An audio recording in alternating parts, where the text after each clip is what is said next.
नमस्कार दोस्तों, passion gardening में आपका बहुत बहुत स्वागत है। दोस्तों, आज मैं आप लोगों को एक बहुत ही सुंदर फ्लावर के बारे में जानकारी देने वाली हूँ।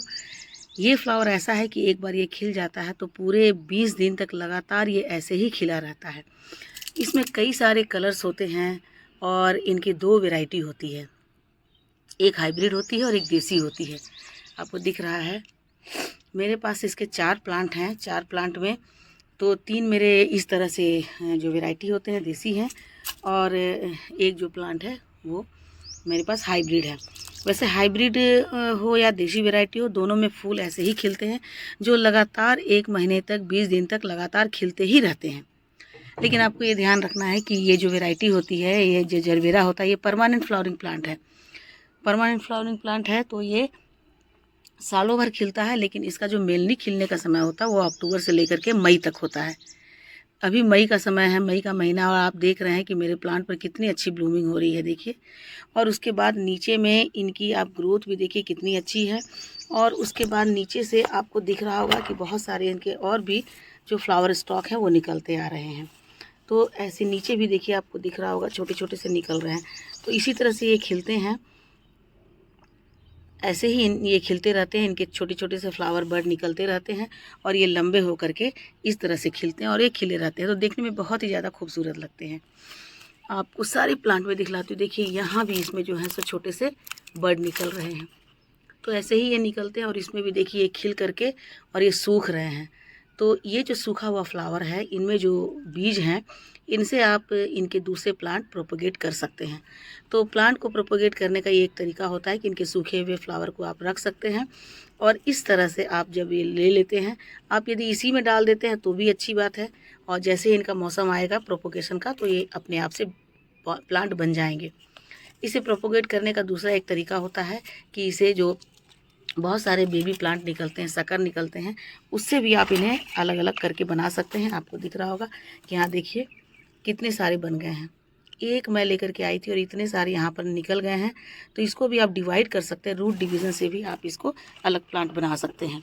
तो इस तरह से आपको एक प्लांट से एक बार आप यदि लेकर के आते हैं तो आपके बहुत सारे प्लांट आपके बन जाते हैं। तो समय समय पर आपको इस तरह से इनकी जो सूखी हुई पत्तियां हैं उनको निकालते जाना है, क्योंकि नीचे से जब वो ऊपर में बढ़ते जाते हैं तो नीचे नीचे इनकी पत्तियां सूखती जाती हैं, इनके जो स्टिक निकलते हैं वो सूखते जाते हैं। आपको उन्हें रिमूव करते जाना है और जो भी इनके अंदर मिट्टी में खरपतवार होते हैं उन्हें भी आपको रिमूव करना है। और देखिए इसमें भी कितने सारे प्लांट बन गए हैं, ये देखिए। आप इनकी जो देसी वाली वैरायटी जो अभी आप लगे हुए हैं, आप देख रहे हैं जिसमें ये फूल खिले हुए हैं, डबल पेटल है ना। ये डबल पेटल और सिंगल पेटल दो तरह के होते हैं। तो मेरे पास तो सारे डबल पेटल वाले ही हैं। तो ये मुझे मिला है 60 रुपीज़ में। हमारे यहाँ 60 रुपीज़ में ये मिले हुए हैं। और जो हाइब्रिड वाले होते हैं ये मुझे 80 रुपीज़ का मिला है, क्योंकि ये बहुत ही छोटे रहते हैं। इनके पत्ते बहुत बड़े बड़े नहीं होते हैं, छोटे छोटे से ही रहते हैं। देखिए आप ज़मीन में देख रहे हैं कि सटे हुए हैं।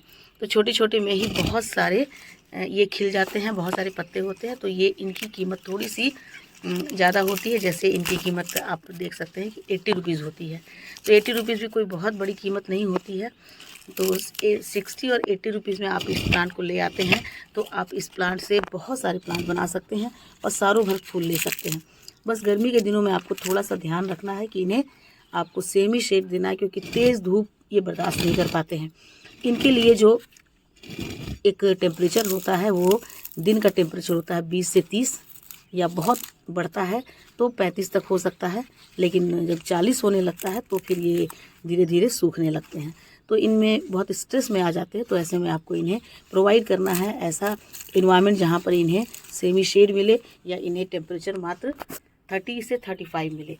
और ये रात का टेम्परेचर 10 से 20, यानी रात में थोड़ा सा ठंडा मौसम हो जाता है तो ये बहुत अच्छे से ग्रोथ करते हैं। देखिए प्लांट मेरे कितने हेल्दी हैं। अब बात करते हैं कि इसकी मिट्टी कैसी होनी चाहिए। इसकी मिट्टी तो बाकी जैसे सारे फ्लावरिंग प्लांट की मिट्टी होती है वेल ड्रेन, तो वैसे ही इसकी भी मिट्टी होनी चाहिए वेल ड्रेन। तो आपको मैं यहाँ पर दिखला देती हूँ कि मिट्टी मेरी बहुत ही अच्छी है।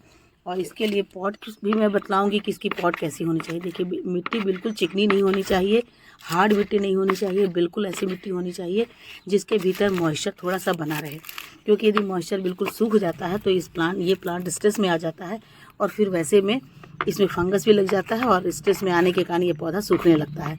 तो ये चूँकि बहुत ही अच्छा फ्लावरिंग प्लांट है, तो आपको एक ऐसी मिट्टी बनानी है जिस मिट्टी में ये बहुत अच्छे से ग्रो कर सके। इसके लिए पॉट साइज कैसा रखना है, देखिए यहाँ मिट्टी इसकी कितनी अच्छी है। आप देख लीजिए कि मिट्टी इसकी बिल्कुल वेल ड्रेन होनी चाहिए, यानी कि मिट्टी में थोड़ा सा मॉइस्चर होल्ड करने के लिए आपको इसमें मिलाना है वर्मी कंपोस्ट या फिर बजरी यानी कि रिवर सैंड देने से, बालू देने से इनमें थोड़ी सी मॉइस्चर बनी रहती है और पानी इसमें खड़ा भी नहीं रहता है, क्योंकि पानी यदि इसमें खड़ा रहता है तो भी प्लांट के लिए बहुत ही नुकसानदायक होता है। और पानी बिल्कुल भी नहीं रहे, मॉइस्चर बिल्कुल भी नहीं रहे, तो भी ये प्लांट के लिए बहुत ही नुकसानदायक होता है।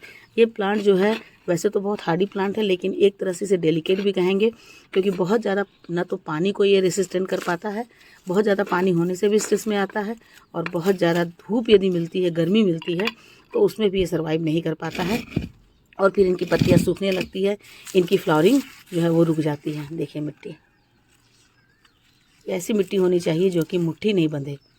एक बार आप यदि ऐसे करते हैं तो ये बिल्कुल भुरभुरी रहनी चाहिए, ऐसी मिट्टी आपको इसमें बनाना है। और अब बात करते हैं कि इनके अंदर इन्हें किस तरह के पॉट में लगाना है। तो वैसे तो देखिए मैंने यहाँ पर मेरे पास 4 प्लांट है, जिसमें से 2 प्लांट मेरे मिट्टी के पॉट में लगे हुए हैं और 2 प्लांट मेरे प्लास्टिक पॉट में लगे हुए हैं। तो आप दोनों ही प्लांट को देख सकते हैं कि जो मिट्टी वाले पॉट में लगे हैं वो प्लांट भी बहुत अच्छे से ग्रोथ कर रहे हैं, और जो प्लास्टिक पॉट में लगे हैं वो प्लांट भी बहुत अच्छे से ग्रोथ कर रहे हैं, इनकी भी ग्रोथ बहुत ही अच्छी है। तो बस थोड़ी सी गर्मी के दिनों में प्लास्टिक के पॉट में दिक्कत ये हो जाती है कि प्लास्टिक का पॉट गर्म हो जाता है, जिसके कारण इनके रूट गर्म हो जाते हैं, तो थोड़ा सा पौधा स्ट्रेस में आता है। लेकिन ये आपके ऊपर डिपेंड करता है कि आप उसे किस तरह के एरिया में रखे हैं। यदि आप इसे बहुत धूप वाले एरिया में रखते हैं तो वैसे में प्लास्टिक का पॉट गर्म होने के कारण पौधा जो है वो धीरे धीरे ग्रोथ रोक देता है। लेकिन देखिए मैंने इसे ऐसी जगह पे रखा, हमारे यहाँ भी टेम्परेचर बहुत ज़्यादा हाई नहीं हुआ है, तो इसीलिए मैं इसे धूप में भी रखी हूँ, तो पौधा स्ट्रेस में नहीं आया और पौधे की ग्रोथ बहुत अच्छी है। लेकिन यदि आपके यहाँ बहुत ज़्यादा टेम्परेचर हो गया है, यानी कि 40 हो गया है, तो वैसे में आपको इस प्लांट को रख देना है शेडी एरिया में रख देने के बाद ये बहुत अच्छे से ग्रोथ में आएगा और इसी तरह से हरा भरा रहेगा, जैसा कि मेरा ये प्लांट है। आप देख रहे हैं कि मेरे प्लांट की ग्रोथ कितनी अच्छी है। तो आपको शेडी एरिया में रखना है, यानी ऐसे एरिया में रखना है जहाँ पर इसे सुबह की 1 से 2 घंटे की धूप मिले और आफ्टरनून की बिल्कुल 3 बजे की बाद वाली धूप मिले। 12 बजे वाली धूप नहीं मिले, क्योंकि 12 बजे के बाद वाली धूप, 12 से लेकर के 2 बजे तक की जो धूप होती है वो काफ़ी हार्ड होती है, काफ़ी तीखी होती है, तो वैसी धूप इन्हें नहीं मिलनी चाहिए, क्योंकि उस धूप में फिर ये पौधा जो है वो अपने आप को बचा नहीं सकता है, उसमें सर्वाइव नहीं कर सकता है। तो ऐसे में आपको ध्यान रखना है कि बिल्कुल दोपहर वाली धूप इसे नहीं मिलनी चाहिए, सुबह की मिले और शाम की मिले, तो वैसे में ये बहुत ही अच्छा से ग्रोथ करता है, क्योंकि वैसे अच्छी इसमें फ्लावरिंग हो रही है। तो आपको ये ध्यान रखना है कि इसे बहुत ज़्यादा गर्मी में बाहर नहीं रखें। तो मिट्टी की इस तरह से गुड़ाई करती रहनी है आपको, क्योंकि ये देख रहे हैं कि पौधा तो धीरे धीरे नीचे से डिवाइड होता रहता है, तो बहुत ज़्यादा ये प्लांट में भरने लगता है। तो वैसे में यदि गुड़ाई नहीं होगी तो इनके पौधे को एरेशन नहीं मिलेगा, ऑक्सीजन नहीं मिलेगा, जिससे कि पौधा अच्छे से ग्रोथ नहीं कर पाएगा। तो इसलिए आपको ये बात ध्यान रखना है कि पौधे की गुड़ाई आपको करते रहनी है। यदि आपको इससे फ्लावरिंग लेना है मई में जून में, क्योंकि हमारे यहाँ तो ये मेरे यहाँ मई और जून में भी इसकी ऐसी ही फ्लावरिंग होती रहती है, तो आपको ये देखना है कि किस तरह से मैंने पौधे की देखभाल की है कि इस मई के महीने में भी मेरे पौधे में ग्रोथ इतनी अच्छी है, और हमारे पत्ते का जो कलर आप देख रहे हैं कि कितनी ज़्यादा ग्रीन है, और देखने में ये कितना ही सुंदर लग रहा है। ग्रोथ इनकी बहुत ही अच्छी है। अब तीसरी बात आती है कि इनकी मिट्टी कैसी होनी चाहिए जिसमें कि ये बहुत अच्छे से परफॉर्म करे। तो इन्हें फर्टिलाइज़र कैसा चाहिए जिस फर्टिलाइज़र में बहुत अच्छे से ग्रोथ कर पाए। तो फर्टिलाइज़र में इन्हें देखिए, आपके पत्ते इनके कितने ग्रीन हैं, तो इस तरह से इनकी मिट्टी में नाइट्रोजन होना चाहिए, क्योंकि नाइट्रोजन जब मिट्टी में होता है तो इनके पत्ते बहुत ग्रीन होते हैं। जब पत्ते ग्रीन होते हैं तो सिंपल सी बात है कि ये बहुत अच्छे से फूड बना पाते हैं। तो इसीलिए आपको ध्यान रखना है कि इन्हें जो भी आप फर्टिलाइज़र दे रहे हैं वो नाइट्रोजन से भरा हुआ हो, नाइट्रोजन उसमें बहुत अच्छी मात्रा में हो, और उसके बाद पोटेशियम तो होनी चाहिए, क्योंकि ये फ्लावरिंग प्लांट है और लॉन्ग लास्टिंग फ्लावर है। लगातार एक बार खिलने के बाद 20 दिन तक लगातार खिला ही रहता है। तो ऐसे में आपको पोटेशियम रिच भी इनको फर्टिलाइज़र देना है। तो मैंने अभी आपको दिखलाया कि ये जो नारंगी के छिलके हैं और नारंगी के छिलके वाले यानी कि एसिडिक मिट्टी को बनाने के लिए आप इस तरह से इनकी मिट्टी में इसे डाल सकते हैं, और नहीं तो आप इनका लिक्विड फर्टिलाइज़र भी बना सकते हैं। जैसे बनाना पील है और साथ ही साथ ऑरेंज पील है। बनाना पील और ऑरेंज पील इन दोनों को आप पानी में सोख करके रख दीजिए 24 घंटे के लिए।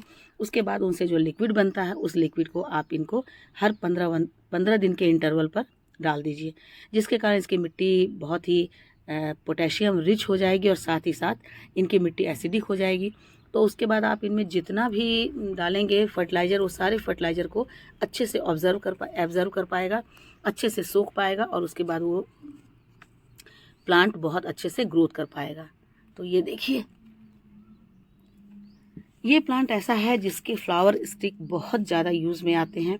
किसी भी तरह से कोई बुके बनता है, कहीं भी सजावट की जाती है, तो इसमें इस फ्लावर स्टॉक को, फ्लावर के को कट करके और उस बुके में डाला जाता है, क्योंकि ये फ्लावर जो है वो लॉन्ग लास्टिंग होता है। तो इसलिए ये बहुत ज़्यादा डिमांड में होता है। देश में विदेश में हर जगह इसकी डिमांड बहुत ज़्यादा होती है, और ये देखने में इतना ही ज़्यादा खूबसूरत भी लगता है। तो सबसे ज़्यादा कमेंट करके मुझसे पूछ सकते हैं। देखिए कितना अच्छा प्लांट है, कितना हेल्दी प्लांट है, आपको दिख रहा होगा। तो ऐसे प्लांट को किस तरह से बनाए रखेंगे, इस वीडियो को देखकर आपको जानकारी मिल गई होगी दोस्तों। वैसे तो इनमें फर्टिलाइज़र डालने का जो समय होता है वो है अक्टूबर, क्योंकि अक्टूबर के बाद ये खिलना बहुत ही अच्छे से शुरू कर देते हैं और उस समय से लेकर मई तक खिलते रहते हैं। तो अक्टूबर का समय इनमें फर्टिलाइज़र डालने का होता है, लेकिन उसके बाद उसके बाद फरवरी होता है। लेकिन यदि अक्टूबर और फरवरी के बाद भी यदि पौधा लगातार खिलता रह रहा है और उसमें इसी तरह से फ्लावरिंग हो रहे हैं, तो आपको उसमें फिर से अप्रैल में या फिर मई महीने में आपको फर्टिलाइज़र दे देना है, क्योंकि ये ऐसे प्लांट हैं जिनके फ्लावर एक बार खिल जाते हैं तो लगातार खिलते रहते हैं, तो उन्हें फूड की ज़रूरत पड़ती है। तो इसलिए इस समय यानी कि अप्रैल लास्ट में या मई के महीने में भी आप इसमें फर्टिलाइज़र डाल दीजिए। फर्टिलाइज़र में क्या डालना है, यहाँ पर मैंने वर्मी कंपोस्ट लिया है, क्योंकि वर्मी कंपोस्ट में एनपीके होता है, और एनपीके यानी कि तीनों ही मात्राएं इसमें होनी चाहिए। पोटेशियम भी होनी चाहिए, कैल्शियम भी होनी चाहिए, नाइट्रोजन भी होनी चाहिए। तो इस तरह से यदि आप वर्मी कंपोस्ट इसमें डाल देते हैं, एक एक मुट्ठी या दो दो मुट्ठी, जैसा आपका प्लांट है, तो उस तरह के डाल देने के बाद ये और अच्छे से थोड़ी दिन तक और ये खिल पाएंगे। उसके बाद जब जैसे ही बरसात आती है ये थोड़े से डॉर्मेंट हो जाएंगे, और बरसात के दिनों में आपको इन्हें बचा कर भी रखना है, क्योंकि ज़्यादा पानी से, ओवर वाटरिंग से ये ख़राब हो जाते हैं। ओवर वाटरिंग को ये पौधा बर्दाश्त नहीं कर पाता है। तो ऐसे में आपको इन्हें ऐसे एरिया में रखना है जहाँ पर कि इनमें बहुत ज़्यादा ओवर वाटरिंग ना हो या वाटर लॉगिंग ना हो। तो इसलिए मिट्टी इनकी बहुत अच्छी बनानी है, और साथ के साथ इनमें बहुत अच्छे से ऐसा फर्टिलाइज़र दे देना है जिससे कि ये बहुत अच्छे से अभी मई के महीने में भी बहुत अच्छी फ्लावरिंग कर पाए। वर्मी कंपोस्ट तो वैसे सबसे अच्छा फर्टिलाइज़र होता है, लेकिन इसके अलावा आप और भी कुछ फर्टिलाइज़र देना चाहते हैं, यदि आपके पास वर्मी कंपोस्ट नहीं है, तो वैसे में आप इनमें सीवीड एक्सट्रैक्ट के भी इसमें वो कर सकते हैं, स्प्रे कर सकते हैं। सीवीड एक्सट्रैक्ट होता है बहुत ही अच्छा, जिसमें माइक्रोन्यूट्रिएंट होते हैं, जो प्लांट को बहुत ही ग्रीन रखता है और बहुत ही अच्छे से फ्लावर को खिलने के लिए बूस्ट करता है।